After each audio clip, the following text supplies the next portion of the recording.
wabarakatuh. Waalaikumsalam warahmatullahi wabarakatuh. Alhamdulillah rabbil alamin, wassalatu wassalamu ala asrafil anbiya'i wal mursalin wa ala alihi wa sahbihi ajma'in. Asyhadu an la ilaha illallah wahdahu la syarikalah wa asyhadu anna Muhammadan abduhu wa rasuluh. Puji syukur marilah sama-sama kita panjatkan kehadirat Allah Subhanahu wa taala yang masih memberikan kita kesehatan, kelapangan sehingga kita dapat hadir ke ruangan yang berbahagia ini. Salawat dan salam tak lupa pula kita sanjung sadikan pangkuan Nabi besar Muhammad sallallahu alaihi wasallam yang telah membawa umatnya dari alam kebodohan menuju alam yang berilmu pengetahuan seperti yang kita rasakan pada saat sekarang ini.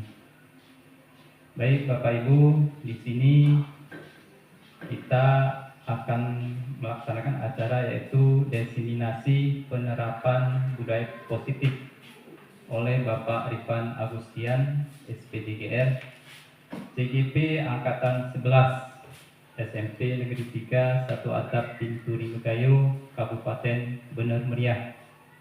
Kepada Bapak kami persilahkan dengan segala hormat.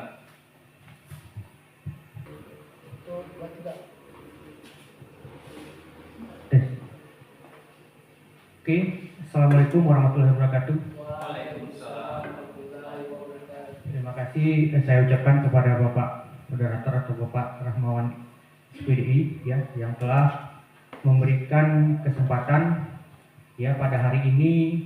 Saya akan sampaikan ya, sebelumnya saya mengucapkan terima kasih kepada Bapak Ibu sekalian yang kiranya berhadir pada hari ini untuk mendengarkan atau memperhatikan berbagai praktik baik yang akan saya sampaikan nanti tentang diseminasi penerapan budaya positif yang ada di sekolah kita atau yang akan kita lakukan di sekolah kita. Oke Bapak Ibu, kita lanjut. Nah di sini sehubungan dengan budaya positif ya, yang kita pahami bahwa transformasi pendidikan menurut filosofi pendidikan Ki Hajar Dewantara yaitu pendidikan yang menuntun manusia merdeka. Jadi kita sebagai guru ya, peran kita sebagai guru sudah siokianya menurut filosofi Ki Hajar Dewantara kita sebagai penuntun atau sebagai pengarah ya bagi peserta didik kita. Kemudian menurut teori kontrol, choice theory William Glasser, ada beberapa poin yang disampaikannya. Yang pertama, Anda tidak bisa mengontrol orang lain, hanya Anda yang bisa mengontrol diri Anda. Nah, jadi dia mengemukakan bahwa Anda tidak bisa mengontrol orang lain, hanya Anda yang bisa mengontrol diri Anda. Artinya, ya segala sesuatu yang kita lakukan hanya kita yang bisa mengontrol diri kita. Nah, begitu juga kita tidak bisa mengontrol orang lain. Nah, orang lain pun tidak bisa mengontrol kita. Hanya diri kita sendiri yang bisa mengontrol kita. Kemudian, semua perilaku yang kita lakukan itu memiliki tujuan. Ya, jadi segala hal yang memang kita lakukan itu memiliki satu tujuan. Kita datang ke sekolah untuk mendidik anak-anak kita atau mendidik murid-murid kita, sudah pasti kita memiliki tujuan. Agar apa? Agar murid-murid kita memiliki perilaku yang baik, ya, memiliki kecerdasan, memiliki akhlak yang baik dan sebagainya. Kemudian dari semua perilaku memiliki tujuan, ya kalau kita lihat di sini ada model berpikir menang-menang. Nah, kemudian kolaborasi dan konsensus menciptakan pilihan baru, konsensus menciptakan pilihan baru. Kemudian pengembangan komunitas berbasis aset atau kekuatan. Nah, di sini Bapak Ibu sekalian, kita pertama, Anda tidak mengontrol orang lain, hanya Anda yang bisa mengontrol diri Anda. Nah, di sini muncul makna disiplin. Makna disiplin adalah belajar kontrol diri dengan menggali potensi diri kita sendiri agar tercapai tujuan mulia, yaitu menjadi seorang yang diri kita inginkan berdasarkan nilai-nilai yang kita hargai. Nah, Jadi itu adalah makna disiplin. Mungkin sebelumnya kita memahami disiplin itu seperti apa. Nah, inilah makna disiplin adalah belajar kontrol diri dengan menggali potensi diri kita. Apa yang kurang, apa yang perlu dibenahi, apa yang perlu diperbaiki. Nah, itu seperti itu Bapak Ibu Saudara. Kemudian dari semua perilaku memiliki tujuan, di sini ada namanya teori motivasi. Teori motivasi adalah yang pertama adalah untuk menghindari hukuman. Nah, anak-anak kita datang ke sekolah. Kenapa mereka datang ke sekolah? Kalau memang mereka menganggap motivasi yang ada dalam diri itu untuk menghindari hukuman. Ya. Contohnya begini. Mereka datang ke sekolah supaya tidak ditegur oleh gurunya. Karena kalau nggak sekolah, besok pasti ditegur sama gurunya kan? Nah, ini yang disebabkan untuk menghindari hukuman. Jadi bukan timbul dari diri sendiri. Makanya dikatakan motivasi ekstrinsik atau motivasi yang berasal dari luar. Nah, kemudian untuk mendapatkan imbalan. Nah, untuk mendapatkan imbalan, mereka datang ke sekolah, ya, karena kita janjikan akan mendapatkan nilai yang bagus. Nah, setelah datang ke sekolah, belajar akan mendapatkan reward atau penghargaan. Mereka hanya berpikir menanamkan dalam dirinya motivasi yang timbul adalah motivasi untuk mengharapkan imbalan, bukan betul-betul ingin sekolah. Nah, itu juga masih tergolong ke dalam motivasi ekstrinsik atau motivasi yang berasal dari luar, bukan dari diri. Nah, lalu apa yang berasal dari diri kita? Yaitu untuk menghargai diri sendiri. Nah, ini yang dikatakan ada nilai-nilai kebajikan universal di dalamnya. Apa nilai-nilai kebajikan di dalam universal itu? Nanti kita akan bahas. Kemudian ada keyakinan kelas. Nah, kemudian dari posisi model berpikir menang-menang tadi, ada 5 posisi kontrol guru. Ini secara umumnya dulu saya jelaskan. Nanti kita akan secara rinci akan kita bahas. 5 posisi kontrol. Yang pertama adalah penghukum. Kita sebagai guru masih terkategori penghukum. Nah, bagaimana contohnya? Nanti kita jelaskan. Kemudian pembuat merasa bersalah. Nah, ini adalah 5 posisi kontrol guru yang masih melekat pada diri kita. Kemudian sebagai teman, kemudian sebagai pemantau, guru sebagai manajer. Nah, jadi dari 5 posisi kontrol ini, ya, yang memang harus kita tanamkan pada diri kita sebagai seorang guru yang sudah pasti adalah sebagai manajer. Kenapa seperti itu? Nanti lebih jelasnya kita akan bahas. Kemudian realitas kebutuhan kita berbeda. Kemudian kita berusaha memahami pandangan orang lain tentang dunia. Setiap orang memiliki gambaran yang berbeda-beda. Nah, ini yang kita katakan anak-anak kita ini memiliki karakter yang unik, yang berbeda-beda. Antara satu dengan yang lainnya itu berbeda-beda. Itu yang dikatakan karakter yang unik. Kemudian dari pembahasan itu kita menimbulkan 5 kebutuhan dasar manusia yang perlu kita ketahui. Yang pertama, bertahan hidup atau survival. Itu kebutuhan manusia. Kalau bertahan hidup artinya segala sesuatu yang kita lakukan adalah untuk kelangsungan hidup. Kita bekerja seperti apa, kita bekerja keras, ya, untuk kelangsungan hidup. Kemudian penguasaan atau kekuasaan. Kemudian kasih sayang, rasa diterima, kesenangan, kemudian kebebasan. Dan yang terakhir adalah segitiga restitusi. Nah, kenapa segitiga restitusi ini perlu? Ya, ini adalah sebuah cara untuk menyelesaikan permasalahan yang ada. Ya, anak-anak kita ini banyak pasti masalah. Salah satu contoh, mereka datang terlambat. Nah, kenapa terlambat? Nah, kita harus menggunakan segitiga restitusi ini untuk menyelesaikannya. Yang sebenarnya yang selama ini yang kita lakukan, kita nggak pakai ini. Nah, jadi mudah-mudahan setelah saya berikan pemahaman, kita pelan-pelan. Memang ini nggak mudah. Pelan-pelan kita melakukan segitiga restitusi untuk membenahi murid-murid kita atau untuk mencari solusi dari permasalahan yang ada, begitu. Oke ya, Bapak Ibu sekalian, kita lanjut. Nah, di Di sini ada pertanyaan pemantik. Apakah dengan memberikan hukuman, peserta didik dapat langsung menyelesaikan masalah pada peserta didik? Nah, itu pertanyaan pertama. Kemudian, apakah dengan memberikan hadiah atau penghargaan kepada peserta didik dapat menjamin peserta didik tersebut akan terus berprestasi?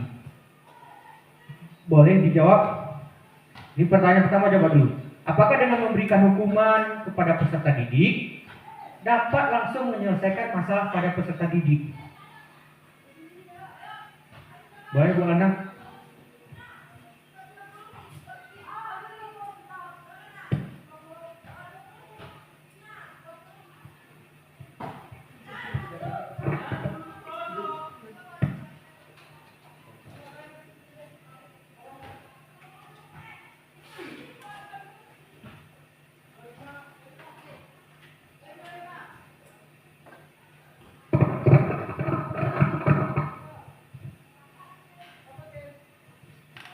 Baik, kalau menurut saya dengan memberikan hukuman kepada peserta didik tergantung masalahnya, bisa selesai atau tidak.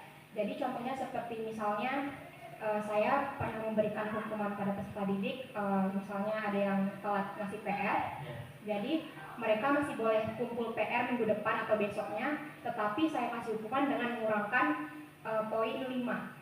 Gitu, mengurangkan 5 poin gitu. Jadi memang hukuman tersebut terbukti efektif begitu Pak. Jadi untuk minggu depannya dan seterusnya mereka tidak mengulangi kesalahan tersebut gitu ya. Oke, terima kasih Bu Alna telah menyampaikan. Nah, jadi Bu Alna menyampaikan bahwa hukuman itu tergantung hukumannya, ya. Berhasil atau tidak berhasilnya tergantung hukumannya. Nah, jadi beliau mengatakan ada siswa yang terlambat mengerjakan PR. Nah, hukumannya itu adalah mengumpulnya di minggu depannya, tapi nilainya dikurangi, ya seperti itu. Oke, terima kasih Bu Alna. Kemudian nanti kita kaji. Kemudian apakah dengan memberikan hadiah atau penghargaan kepada peserta didik dapat menjamin peserta didik tersebut akan terus berprestasi? Nah, gimana kira-kira Bapak Ibu?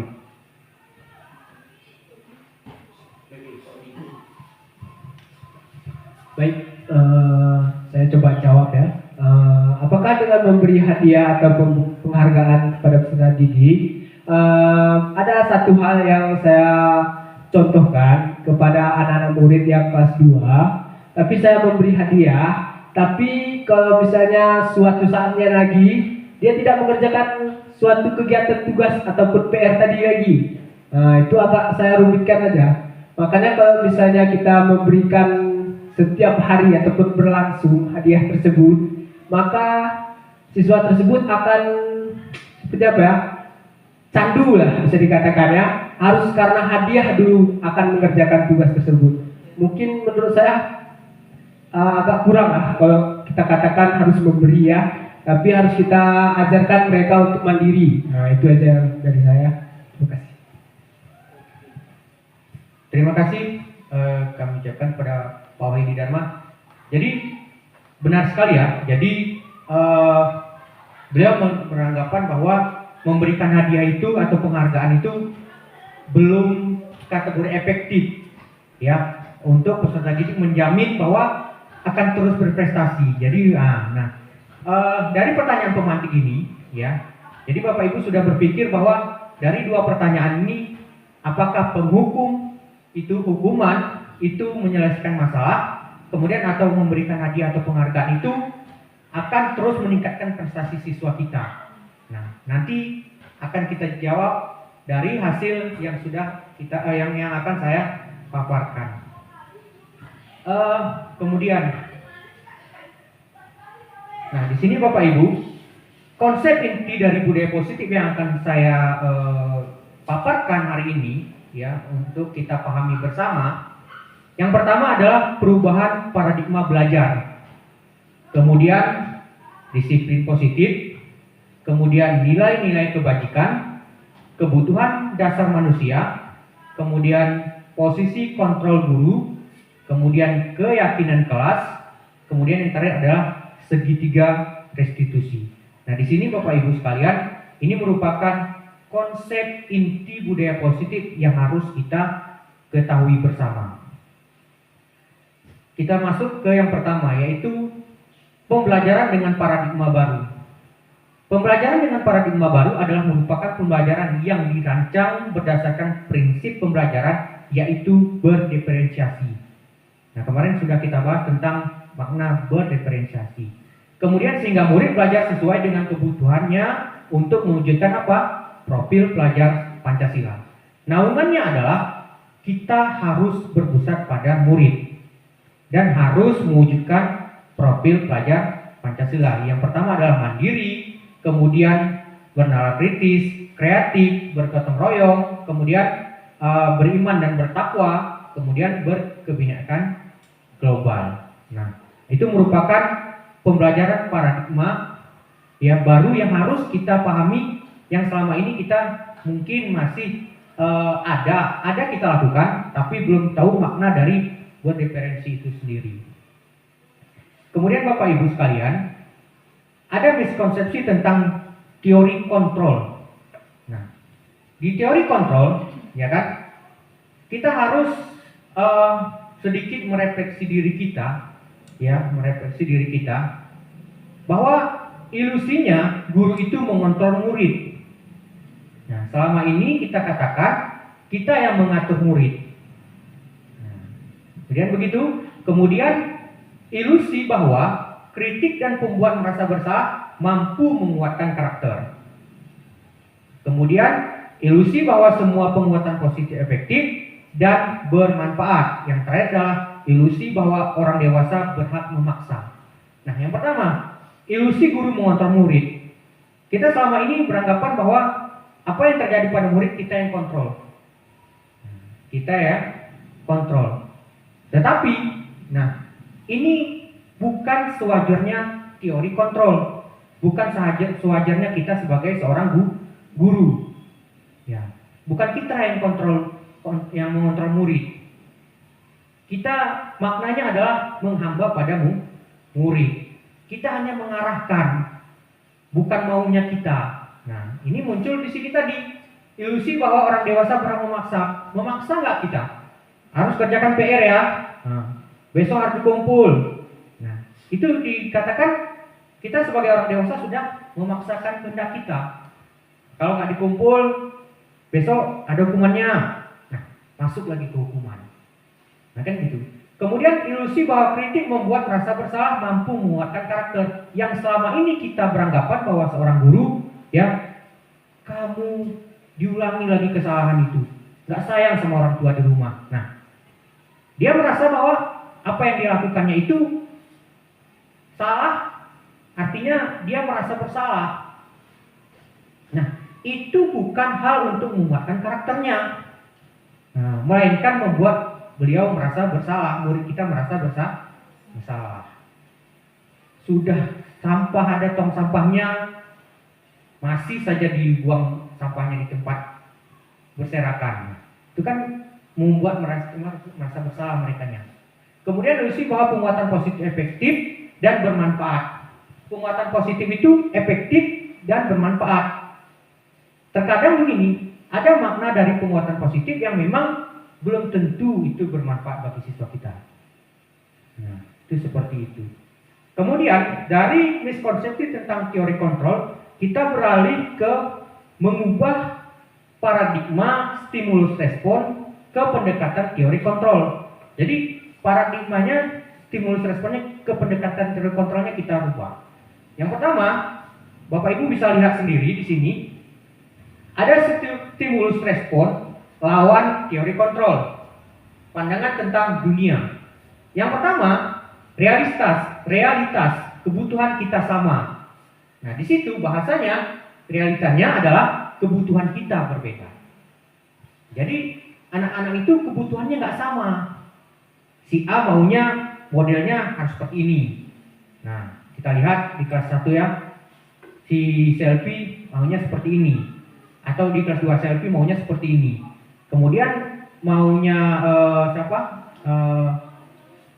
siapa itu lain lagi, ya kan? Jadi kebutuhannya itu berbeda-beda. Kemudian semua orang melihat hal yang sama. Makna dari teori kontrol tentang dunia adalah setiap orang memiliki gambaran berbeda. Jadi semua nggak sama. Kemudian kita mencoba mengubah orang agar berpandangan sama dengan kita. Kita memaksa kalau bumi itu bulat misalnya. Kita berpandangan bahwa semua orang harus beranggapan bahwa bumi itu bulat. Bahwa bumi itu bulat. Nah, kan? Jadi kita berusaha memahami pandangan orang lain tentang dunia. Nah, itu gambarannya. Perilaku buruk dilihat sebagai suatu kesalahan. Nah, itu kalau di stimulus. Kalau kita di teori kontrol, semua perilaku memiliki tujuan. Kenapa dia melakukan salah? Nah, kenapa dia terlambat?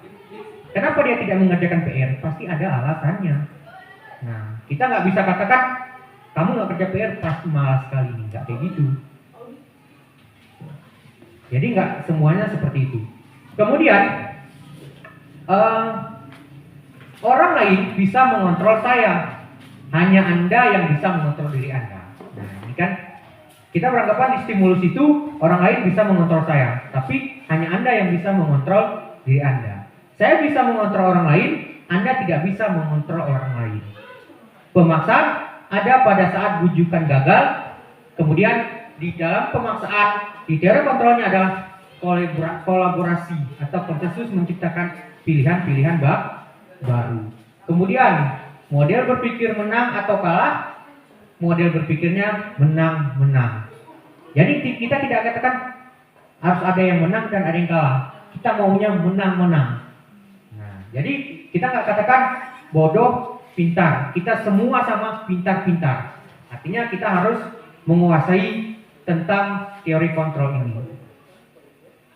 Kemudian Bapak Ibu sekalian, dari pertanyaan dari awal kita masuk tadi, nah kita mendengar kata disiplin, kan gitu. Tadi saya sudah sampaikan apa makna disiplin.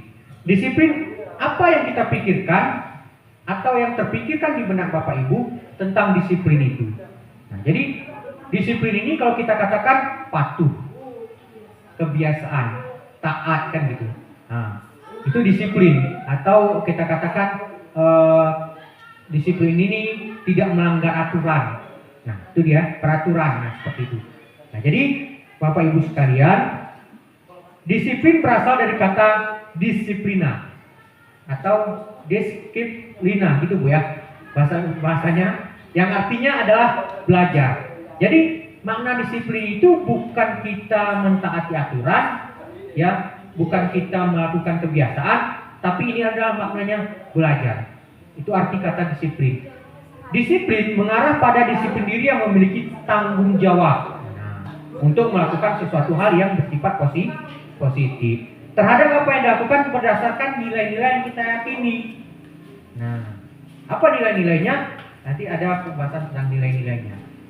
Disiplin positif merupakan salah satu cara penerapan disiplin yang mempunyai tujuan untuk dapat menumbuhkan kesadaran serta memperdayakan murid dengan tanpa adanya imbalan atau penghargaan, reward, ancaman atau hukuman. Nah, jadi ini yang dihilangkan. Nah, disiplin positif itu tidak adanya imbalan, penghargaan, ya, atau reward, ancaman maupun hukuman. Jadi kita ancam dulu anak-anak, kalau nggak siap PR besok bersihkan kamar mandi. Ya, kenyataannya seperti itu kita kan. Nah, inilah mindset kita rubah dengan penerapan disiplin positif ini. Kemudian, nah, sebagai seorang guru atau pendidik, kita bertujuan menciptakan murid yang memiliki disiplin diri. Nah, untuk menciptakan disiplin diri sehingga mereka berperilaku mengacu kepada nilai-nilai kebajikan universal dan memiliki motivasi intrinsik.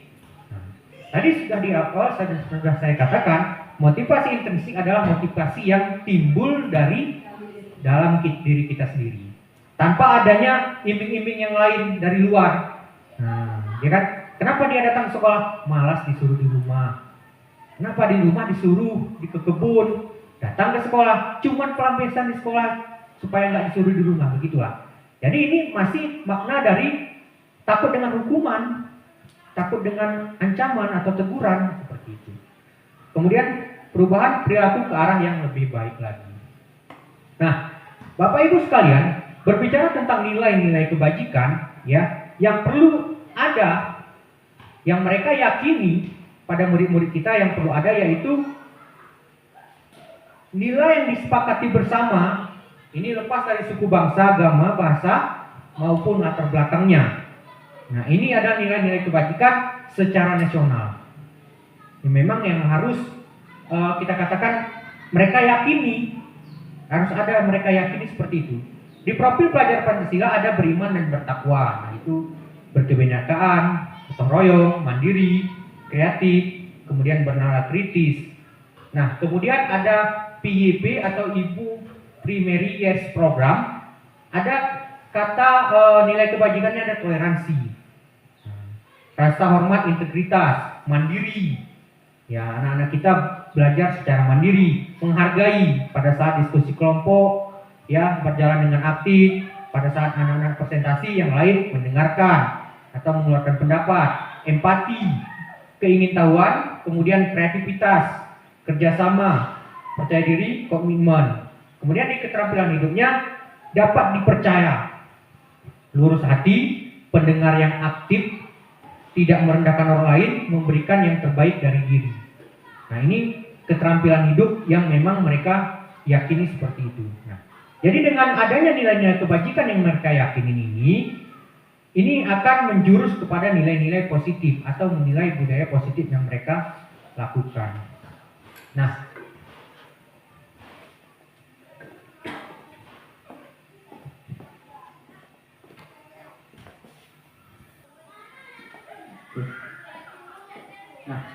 Bapak Ibu sekalian, di sini ada kebutuhan dasar manusia.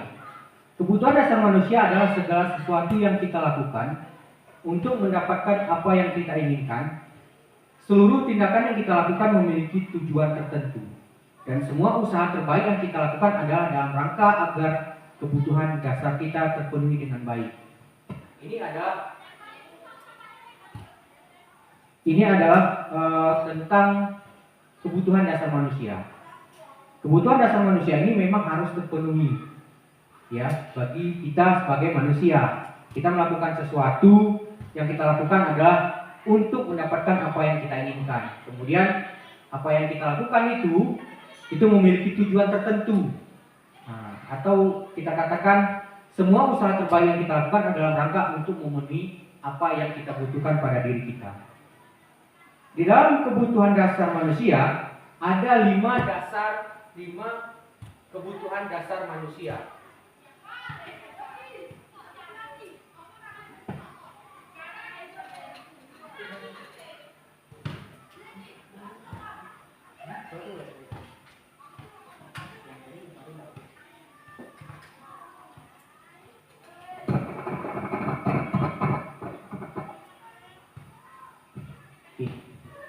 Jadi, Bapak Ibu sekalian, 5 kebutuhan dasar manusia. Yang pertama, bertahan hidup. Ini yang kita katakan tadi. Bertahan hidup itu apa aspeknya, apa komponennya? Yaitu sudah pasti adalah makanan. Kita membutuhkan kebutuhan akan makanan. Kemudian pakaian, tempat tinggal, keamanan dan kesehatan. Kemudian kasih sayang dan rasa diterima. Ini rasa diterima ini artinya rasa diterima atau dipedulikan, berbagi, kerjasama, menjadi bagian dalam kelompok. Kemudian ada penguasaan. Di penguasaan ini ada kata harga diri, keinginan untuk dianggap. Kemudian memimpin, berprestasi, diakui dengan didengar. Kemudian kebebasan, mandiri, memiliki pilihan, mencoba hal baru, mampu mengendalikan arah dirinya. Kemudian ada di situ ada kesenangan. bermain, humor, antusiasme, atau tertawa. Nah, kebutuhan dasar manusia ini adalah sesuatu yang dilakukan oleh anak-anak kita, ya. Misal dia bermain voli di luar. Apa kebutuhan yang mereka inginkan? Adalah kebutuhan akan kesenangan. Kenapa? Karena mereka bermain kan humor, tertawa. Nah, itu dia. Kemudian dari 5 kebutuhan dasar manusia, kita beralih ke motivasi perilaku manusia. Ini yang saya katakan tadi. Motivasi perilaku manusia itu ada 3 aspek. Yang pertama, untuk menghindari ketidaknyamanan atau hukuman. Seperti yang saya sudah sampaikan tadi, bahwa kenapa mereka melakukan itu? Motivasinya itu tumbuh dari luar, bukan dari dalam dirinya. Mereka datang ke sekolah, mereka masuk ke kelas itu, begitu mereka lihat gurunya, mereka langsung masuk ke kelas. Kenapa mereka masuk langsung ke kelas? Karena takut oleh gurunya, bukan karena mereka memiliki kesadaran bahwa seharusnya saya sudah masuk, guru belum masuk, saya sudah masuk. Seperti itu. Kemudian untuk mendapatkan imbalan atau penghargaan dari orang lain. Nah, seperti kata Pak Wahyu tadi, membuat imbalan itu belum tentu, membuat penghargaan itu belum tentu efektif. Itu betul adanya. Kenapa? Hari ini kita buat imbalan, artinya begini, kita buat sebuah pertanyaan, siapa yang bisa jawab, nanti Bapak kasih nilai, bagus, begitu. Setelah besoknya itu nggak ada lagi, jadi anak-anak ngapain nggak dapat nilai. Nah, itu seperti itu, mereka udah tanamkan, oh kalau sama Pak Udi nih, kalau kita jawab dapat nilai, nanti sama Pak Ramawan kita capek-capek jawab nilai nggak ada. Jadi mereka menanamkan hanya mendapatkan imbalan saja, penghargaan itu tadi. Nah, kemudian untuk menjadi orang yang mereka inginkan dan menghargai diri sendiri dengan nilai-nilai yang mereka percayai. Nah, itulah yang dikatakan motivasi intrinsik. Ya, motivasi intrinsik ini adalah motivasi yang berasal dari diri sendiri. Mereka masuk terus, gurunya belum masuk, mereka sudah masuk. Kan gitu. Mereka belajar, berikan pertanyaan, menjawab PR, mengerjakan PR, menjawab soal. Itu bukan karena iming-iming imbalan ataupun karena takut dihukum. Jadi Bapak Ibu sekalian, motivasi perilaku manusia atau motivasi yang ada pada anak-anak kita, yang perlu kita kaitkan, yang perlu kita jaga adalah motivasi intrinsiknya. Seperti itu. Kemudian kita lanjut.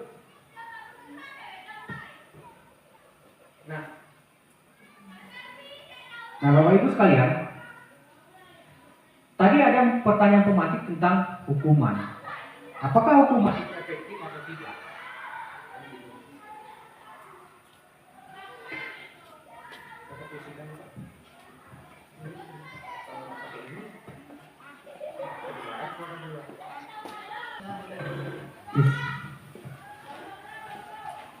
Oke Bapak Ibu sekalian, nah jadi ini muncul dari pertanyaan pemantik kita tadi tentang hukuman.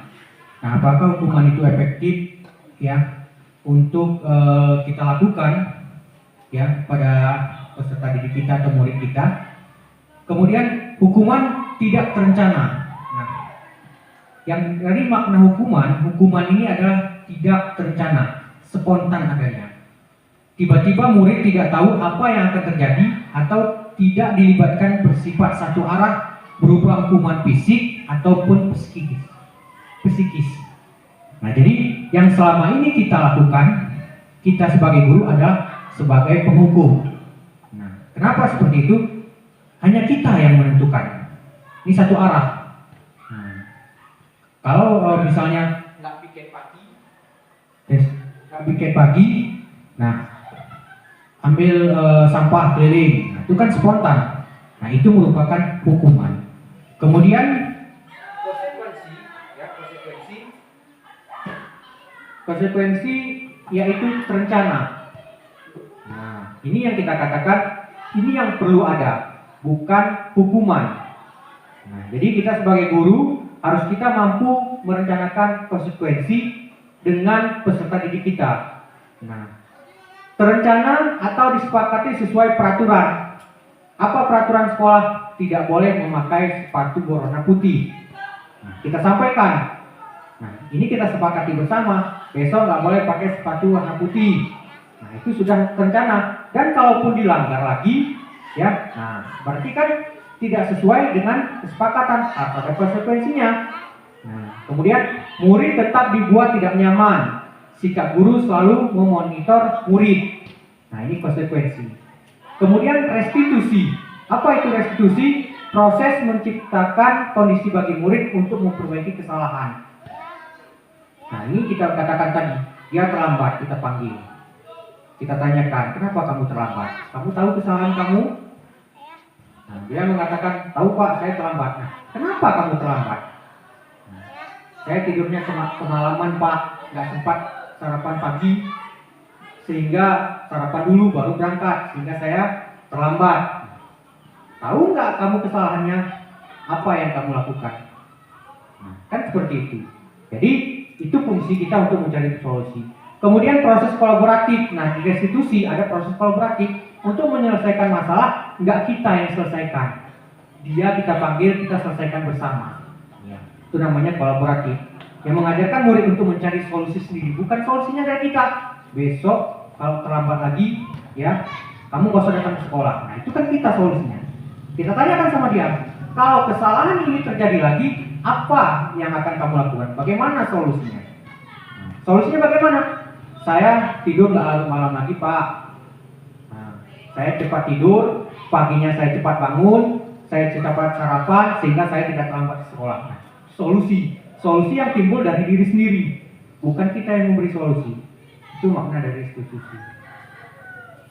Nah, Bapak Ibu sekalian, dari restitusi kita beralih ke 5 posisi counterguru yang ada di dalam inti budaya positif. Yang pertama adalah penghukum. Nah, selama ini kita sebagai penghukum, kita merefleksi diri, kita mengingat apa yang sudah kita lakukan pada murid kita, apa yang sudah kita perbuat pada murid kita. Nah, di mana posisi kita? Apakah penghukum, pembuat rasa bersalah, sebagai teman, pemantau, atau manajer? Nah, seperti itu. Jadi, kalau sebagai penghukum, nah itu tadi, hukuman itu spontan. Ya. Kalau nggak siap PR, berdiri tiang bendera, nah itu hukuman spontan. Kemudian pembuat merasa bersalah. Nah, pembuat rasa bersalah contohnya seperti apa? Kan, kerjakan tugas ini, kamu sudah Bapak jelaskan, tetap saja tidak mengerti.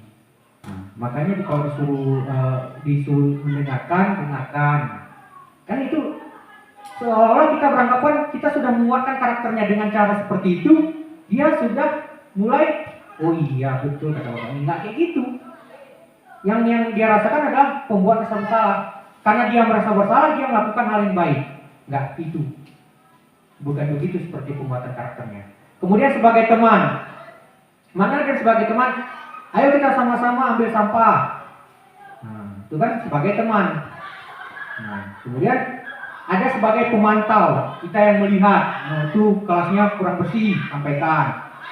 Siapa yang piket? Nah itu sebagai pemantau. Kemudian sebagai manajer, nah inilah yang kita katakan fungsi dari kita sebagai guru sebagai manajer. Apabila ada permasalahan dipanggil. Apabila di kelas itu tidak, siswanya kurang aktif, tanyakan di mana kurangnya. Introspeksi diri, refleksi.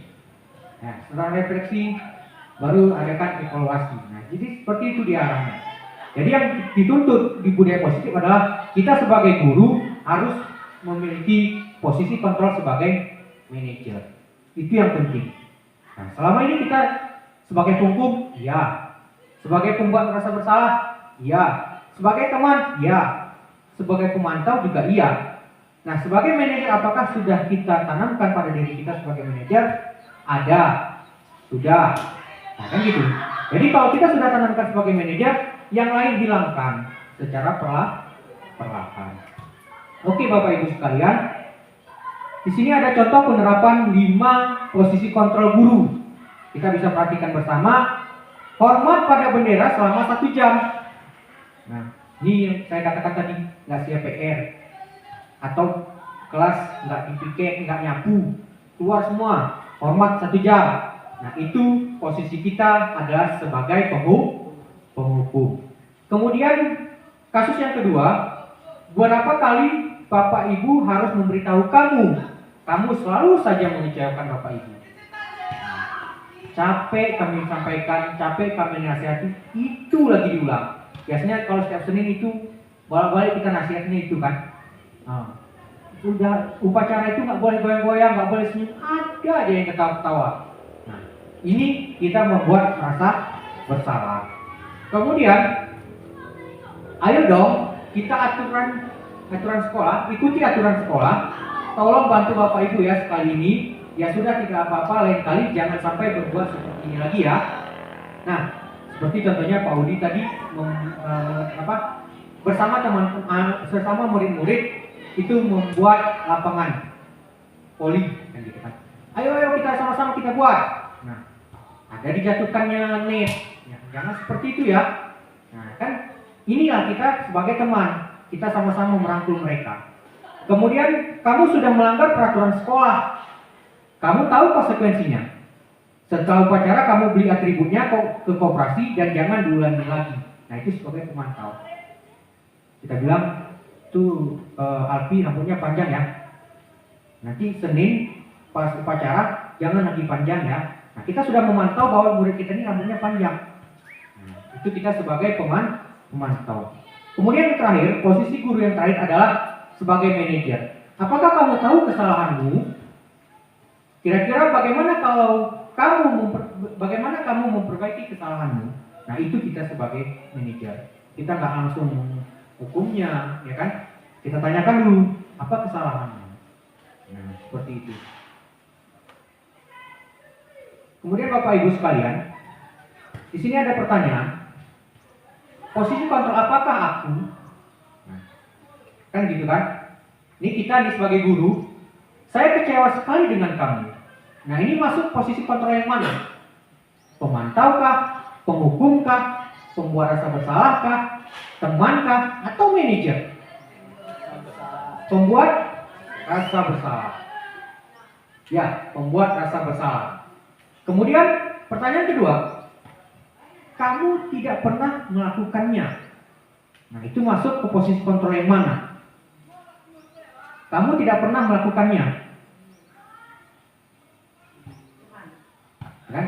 Ini kan dia memberikan PR nih, kamu nggak pernah melakukannya, kan gitu kan? Nah, kamu tidak pernah melakukannya. Pemantau apa? Pemantau atau penghukum? Nah, pemantau untuk penghukum. Nah, kenapa dia itu masuk dalam penghukum? Karena kan ini makna kamu tidak pernah melakukannya. Nah, itu ujung-ujungnya pasti sudah menghukum. Kenapa dicas dia langsung kamu nggak pernah melakukannya, kan gitu kan? Nah, kita nggak tanya, ya udah dilakukan apa belum? Langsung bapak ini menyampaikan kamu itu pun nggak kamu siapin. Padahal dia udah siap, tapi ketinggalan kan gitu. Nah, kemudian apa rencanamu untuk menyelesaikan masalah ini? Nah, apa rencanamu? Apa rencanamu kira-kira menyelesaikan permasalahan ini? Sebagai apa Bapak Ibu? Sebagai manajer, betul sekali.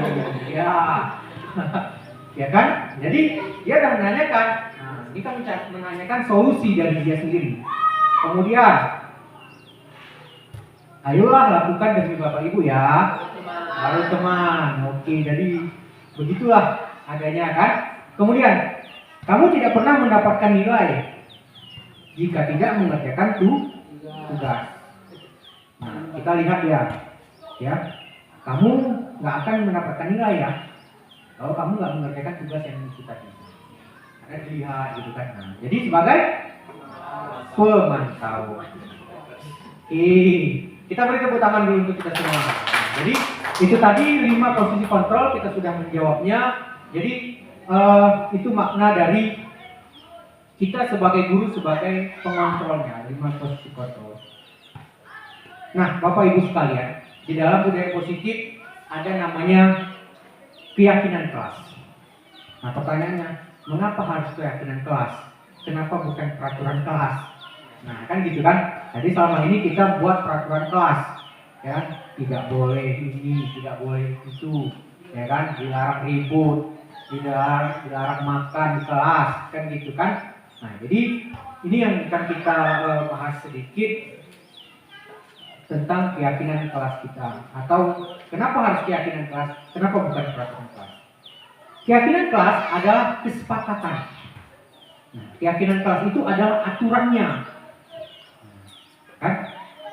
Yang dibuat bersama oleh guru dan siswa untuk menciptakan lingkungan belajar yang positif dan produktif di dalam kelas. Ini berbeda dengan peraturan kelas yang biasanya dibuat oleh guru tanpa melibatkan siswa. Keyakinan kelas mencakup nilai-nilai universal yang disepakati tanpa paksaan dan diyakini bersama untuk menjadi nilai-nilai kebajikan yang dilaksanakan oleh seluruh warga kelas. Jadi Bapak Ibu sekalian, keyakinan kelas ini merupakan kesepakatan bersama. Ingat ya, keyakinan kelas itu tidak boleh tidak melibatkan gurunya. Nggak boleh buat terus keyakinan kelas, nah nanti Bapak masuk, nggak kayak gitu. Jadi harus ada guru dan harus ada murid. Nah, jadi harus melalui kesepakatan bersama. Kemudian keyakinan kelas itu biasanya dibuat oleh guru tanpa melibatkan siswa. Biasanya dibuat oleh guru. Keyakinan kelas mencakup itu, nah ya, peraturan kelas biasanya dibuat oleh guru. Nah, ya tanpa melibatkan siswa. Tapi kalau keyakinan kelas harus melibatkan siswa. Nah, jadi arahnya Bapak Ibu sekalian, saya kasih gambaran arahnya. Untuk membuat sebuah keyakinan kelas, kita buat dulu peraturannya. Nah, tidak boleh makan di dalam kelas, tidak boleh membuang sampah, tidak boleh ribut, tidak boleh mencoret-coret, tidak boleh mengganggu teman. Nah, itu kan peraturan. Nah, lalu dari peraturan itulah baru muncul keyakinan kelasnya.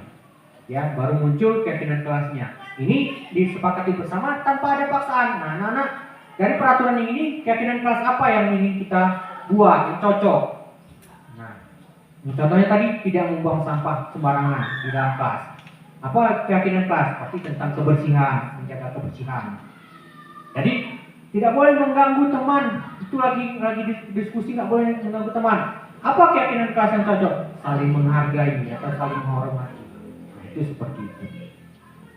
Kemudian pembentukan keyakinan kelas itu bersifat abstrak, ya, berupaya pernyataan universal dibuat dalam pernyataan positif sedikit saja agar mudah diingat. Nah, itu tadi kita nggak perlu panjang-panjang, tidak boleh membuang sampah atau tidak boleh ribut di kelas, kan panjang tuh.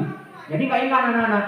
Jadi kalau sudah mencakup saling menghormati, apa saling menghormati? Tidak boleh ganggu teman, tidak boleh jalan ke sana kemari, tidak boleh makan di kelas, itu kan saling menghormati. Nah, itu dia. Sesuai dengan kondisi kelas dan sekolah sehingga mudah diterapkan.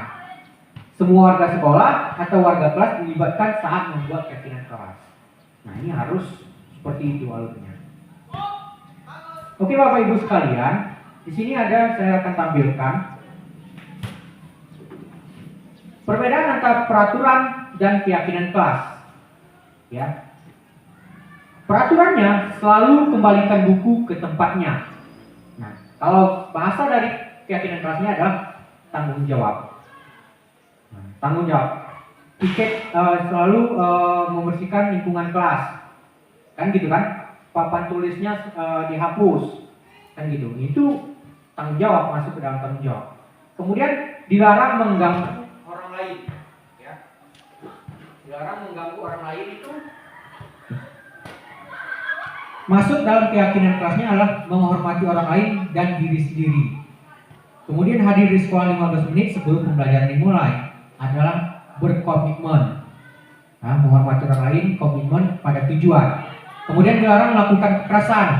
Kenapa dilarang melakukan kekerasan? Di keyakinan kelasnya adalah keselamatan, menghormati orang lain. Dilarang menggunakan narkoba itu tergantung sekolahnya. Itu kenapa dilakukan peraturan seperti itu? Keyakinan kelasnya adalah kesehatan. Kalau itu dilanggar berarti mengganggu kesehatan, gitu maksudnya. Kemudian bergantian atau menunggu giliran. Nah, itu kan kalau disuruh maju ke depan satu-satu, sabar, giliran. Berarti di sini di makna keyakinannya adalah menghormati orang lain dan kesabaran. Kemudian gunakan masker. Nah, gunakan masker itu masuk dalam keyakinan kelas kesehatan, keselamatan, dan kepedulian. Nah, kalau digunakan misalnya gini, kenapa kita menggunakan helm? Kenapa disuruh pakai helm? Nah, kan gitu kan? Karena takut polisi. Berarti itu sebagai penghukum kan, bukan timbul dari intrinsik kita sendiri motivasinya. Nah, makna dari keyakinannya adalah keselamatan. Kemudian jangan berlari di kelas atau koridor. Keselamatan, keamanan, dan kepedulian. Nah, jadi ini perbedaan peraturan dengan keyakinan kelas kita. Oke. Kemudian Bapak Ibu, kita lanjut segitiga restitusi. Nah, di segitiga restitusi adalah konsep dalam pendidikan yang bertujuan untuk membantu siswa memperbaiki kesalahan. Nah, mereka dengan kembali ke kelompok dengan karakter yang lebih kuat. Pendekatan ini menekankan pada pembelajaran dan kesalahan, bukan sekedar pemberi hukuman. Nah, jadi Bapak Ibu sekalian, makna dari segitiga restitusi ini sangat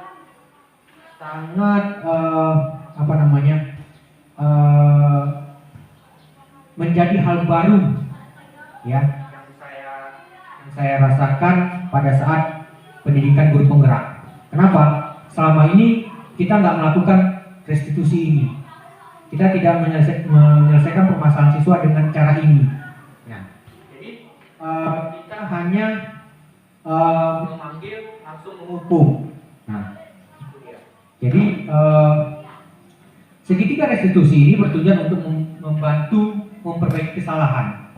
Nah, jadi memang anak kita ini melakukan kesalahan, tapi bagaimana memperbaiki kesalahannya itu?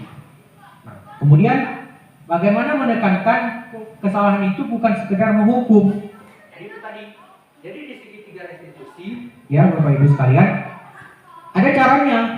Nah, caranya itu kita panggil siswa, ya siswanya kita panggil, kemudian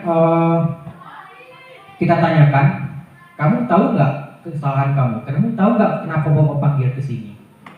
Karena kalau dia sudah dipanggil, pasti dia tahu akan kesalahannya. Nah, kan gitu kan? Tahu akan apa yang dia lakukan. Misalnya dia makan di dalam kelas.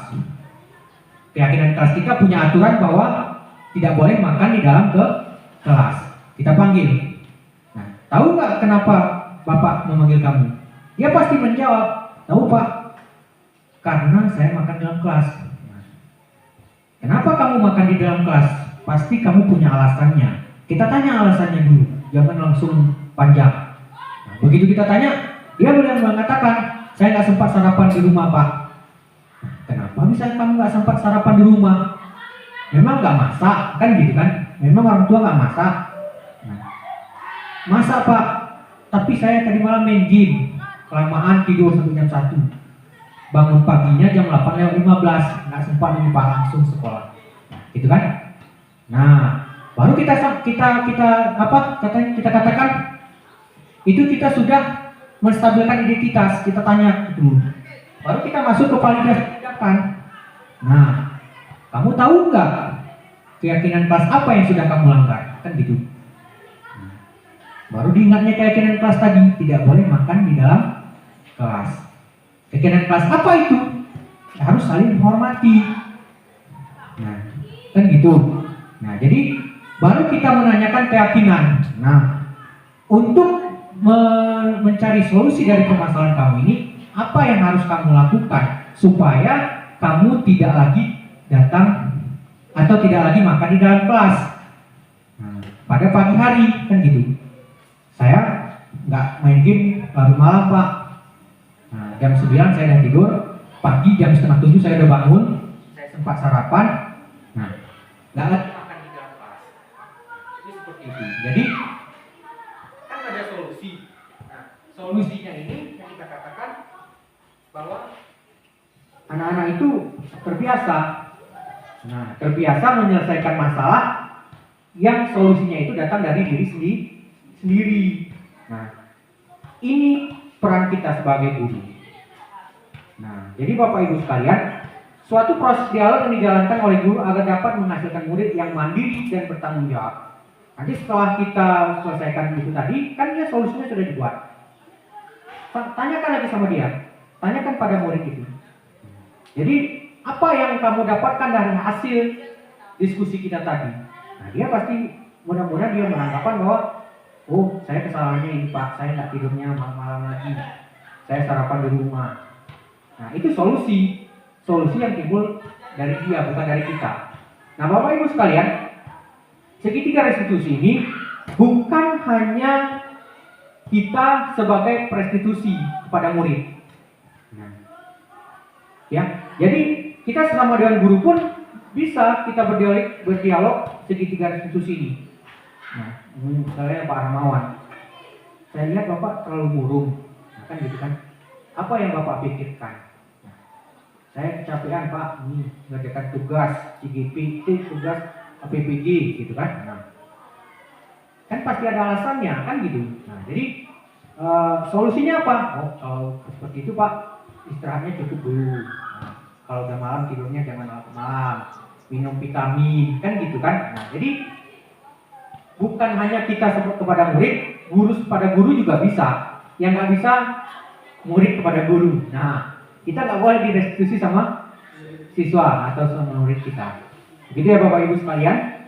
Kemudian ada 9 ciri restitusi secara nasional, yaitu belajar dari kesalahan, bukan menebus kesalahan. Kita nggak bilang kesalahannya itu misalnya ini mengganggu teman. Nah, bagaimana untuk menebus kesalahan mengganggu teman? Kan gitu kan? Nggak kayak gitu. Tapi bagaimana supaya yang terjadi mengganggu teman tadi tidak terulang lagi? Nah, kemudian memperbaiki hubungan. Nah, dengan begitu tadi, dia kan memakan di kelas tadi. Otomatis kan mengganggu teman yang lain. Bagaimana supaya dia tidak terulang lagi dan dia bisa diterima lagi pada teman-temannya? Nah, itu dia. Menawarkan bukan memaksa. Kemudian restitusi diri adalah cara terbaik. Menuntun untuk melihat ke dalam diri, mencari kebutuhan dasar. Kemudian berfokus pada karakter bukan tindakan. Berfokus pada solusi. Kemudian mengembalikan murid yang berbuat salah pada kelompoknya. Nah, ini yang ciri dari restitusi. Nah, itu ya Bapak Ibu sekalian. Kemudian kita berlanjut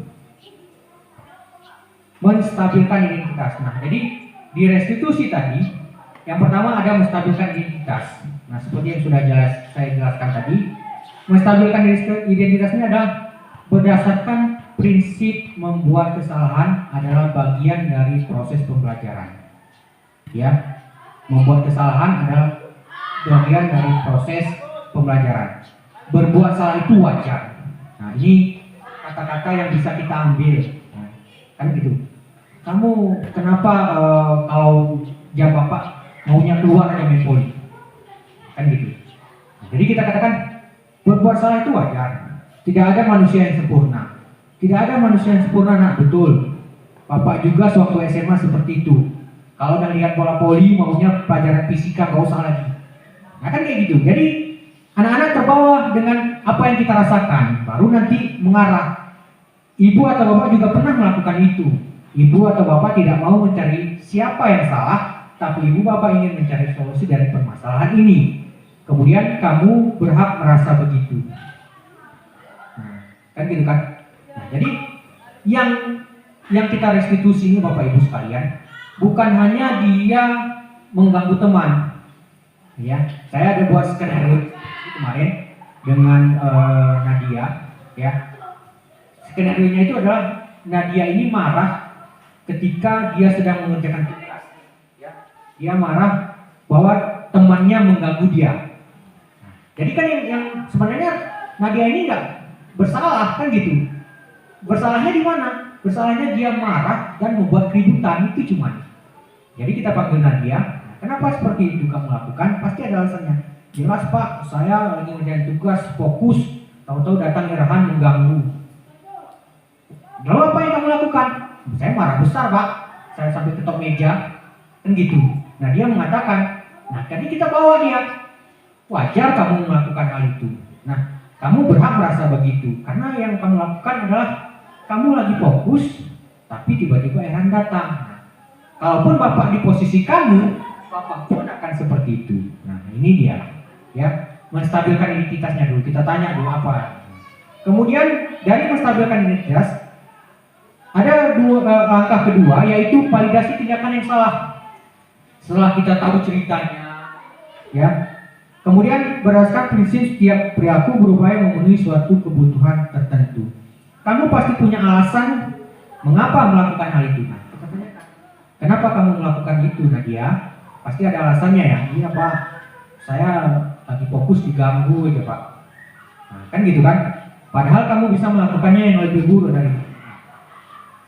Kamu hanya memukul meja. Bapak apresiasi kamu sekali bahwa apa yang kamu lakukan memang betul adanya. Nah, di samping kamu tidak melakukan hal-hal yang lebih buruk. Untung kamu tidak memukul Erhan. Nah kan gitu. Cuman meja yang kamu pukul. Nah, jadi kan kita nggak melihat dia yang salah gitu. Padahal dia yang terjolimi kan gitu. Nah, kamu patut bangga karena telah melindungi sesuatu yang penting buatmu. Kamu melakukannya karena mempertahankan sesuatu yang penting bagimu. Ya kan gitu. Betul, kamu melakukan itu wajar karena kamu diganggu kan gitu. Kemudian dari validasi tindakan yang salah, kita beralih ke menanyakan keyakinan. Ya, menanyakan keyakinan.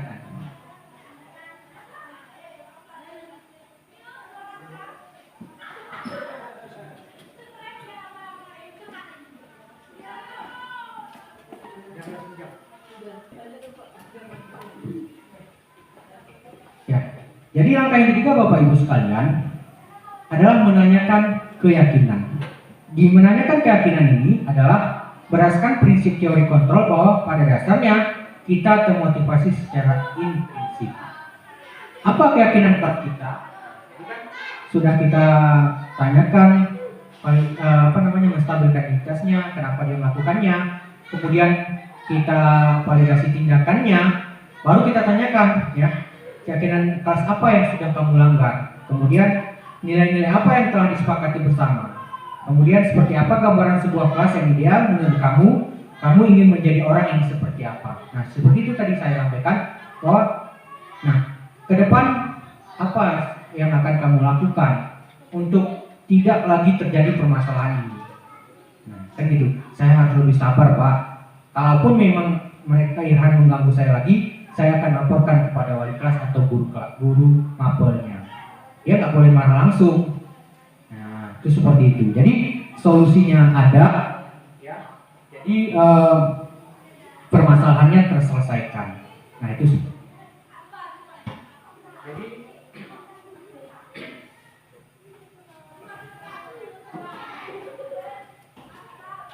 Oke, jadi Bapak Ibu sekalian, itu tadi sedikit pemaparan ya tentang diseminasi budaya positif. Mudah-mudahan kita sebagai guru tetap membudayakan budaya positif ya.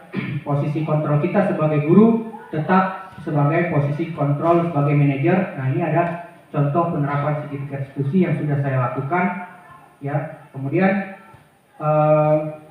sebagai penutup ya, dalam penerapan program disiplin positif hendaknya guru memiliki standar kepribadian profesional dan sosial yang baik di mana guru mampu merefleksi dirinya. Nah, itu yang paling penting Bapak Ibu sekalian. Setiap kita melakukan suatu tindakan, suatu pekerjaan, refleksi adalah hal yang paling penting. Untuk apa? Untuk kita mencari tahu dari sejauh mana sudah apa yang kita lakukan. Dan tujuannya adalah untuk mengevaluasi yang sudah kita lakukan. Dalam posisi kontrol saat ini, bagaimana perjalanan dirinya sebagai among atau manajer yang menuntun murid-muridnya menjadi insan yang mandiri, merdeka, dan bertanggung jawab. Jadi Bapak Ibu sekalian, itu saja pemaparan yang saya sampaikan. Ya, mudah-mudahan kita sebagai guru tetap menanamkan posisi kontrol kita sebagai manajer. Ya, anak-anak kita tetap menjadi murid-murid yang memang kita impikan sesuai visi dan misi kita, ya, mengharapkan siswa yang berakhlak mulia, kemudian berprestasi, ya kan, kemudian yang terakhir adalah berwawasan lingkungan. Jadi Bapak Ibu sekalian, itu saja saya akhiri dengan ucapan wabillahi taufiq wal hidayah. Assalamualaikum warahmatullahi wabarakatuh. Saya kembalikan ke Bapak moderator. Baik, Bapak Ibu, demikian pemaparan dari Bapak Ivan Agustian tentang budaya positif. Ya, semoga ini semua bermanfaat bagi kita semua. Mungkin hanya ini yang dapat saya sampaikan. Lebih dan kurangnya saya mohon maaf. Saya akhiri. Assalamualaikum warahmatullahi wabarakatuh.